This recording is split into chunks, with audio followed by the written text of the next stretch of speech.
Assalamualaikum dan salam sejahtera kepada semua. Saya Muhammad Nafal Malisyah bin Abdul Malik, merupakan pelajar tingkatan 1 di Sekolah Menengah Kebangsaan Perwira Jaya dan juga peserta program Nadi Firdaus Lancar 5. Pembelajaran sepanjang hayat bagi Nadi Belia Tuition Rakyat. Di bawah program Belia Tuition Rakyat, saya menyertai tuition bahasa Melayu, bahasa Inggeris, matematik, sejarah dan sains.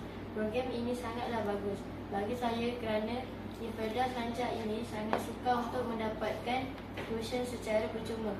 Jadi dengan program ini saya dapat memperbaiki mata pelajaran yang suka saya fahami. Terima kasih kepada pihak Nadi kerana menyediakan perkhidmatan dan memberi peluang kepada saya. Jadi saya menyeru para pelajar semua untuk menyertai Nadi Belia Tuition Rakyat. Terima kasih.